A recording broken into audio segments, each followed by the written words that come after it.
Hello students, class 4th अपने पढ़ रहे थे जो लेख लिखने होते हैं, जैसे कि मैं आपको बता रही हूँ निबंध, एस्से, इनको क्या बोलते हैं? वैसे इनको लेख भी लिखा जाता है। निबंध लेखन आपको मैंने बताया था और आपको मैंने एक भारतवर्ष पे निबंध भी करवाया था। आज मैं आपको करवाने जा रही हूँ ईद। ईद क्या होती है? ईद मुसलमानों का पवित्र धार्मिक त्यौहार है। ईद है जो मुसलमानों का धार्मिक त्यौहार है। ईद साल में 2 बार आती है, एक ईद उल फितर या मीठी ईद तथा दूसरी ईद उल जुहा या बकरीद।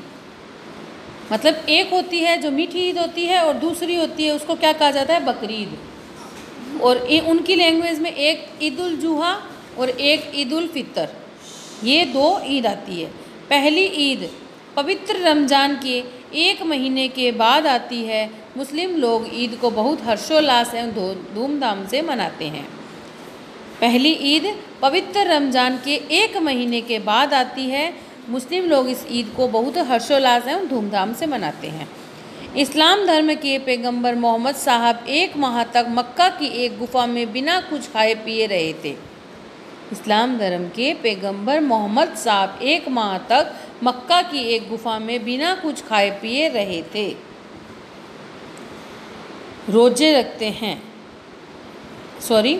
यह रमज़ान का महीना था। मुस्लिम 30 दिन तक रोजे रखते हैं। यह रमज़ान का महीना था और इसके अंदर मुस्लिम क्या करते हैं? रोजे रखते हैं। रोजे को अपनी लैंग्वेज में इसको जैसे व्रत कहते हैं। 30 दिन के रोज़ों के बाद चांद दिखने पर ईद उल फितर का पर्व मनाते हैं। यह त्यौहार जिसको ईद उल फितर कहा जाता है कब मनाया जाता है? जब 30 दिन के बाद रोज़े जब समाप्त होने को आते हैं तो चांद जब दिखता है उस दिन ईद उल फितर का पर्व मनाते हैं। ईद का अर्थ होता है लौटना और फितर का अर्थ होता है खाना पीना। अर्थात रमज़ान के रोज़े के बाद मुस्लिम ईद के बाद ही खाना पीना शुरू करते हैं। रमज़ान के रोज़े के बाद मुस्लिम ईद के बाद ही खाना पीना शुरू करते हैं। इसके अंदर आपको ईद का अर्थ और फितर का अर्थ बताया गया है। ईद का अर्थ लौटना और फितर का अर्थ खाना पीना। तो रमज़ान के रोज़े के बाद मुस्लिम ईद के बाद जो खाते पीते हैं उसे ईद उल फितर कहते हैं। ईद के दिन सभी लोग नए कपड़े पहनकर मस्जिद और ईदगाहों में नमाज अदा करने जाते हैं। नमाज के बाद एक दूसरे से गले मिलते हैं और ईद मुबारक कहते हैं। घरों में तरह तरह के पकवान सवैयाँ बनती है जो अपने सहपाठियों तथा संबंधियों के घरों में वितरित की जाती है। ईद उल जुहा के नाम से दूसरी ईद भी होती है। इसे भी बहुत हर्षोल्लास से मनाया जाता है। ईद का त्यौहार भाईचारे का संदेश देता है।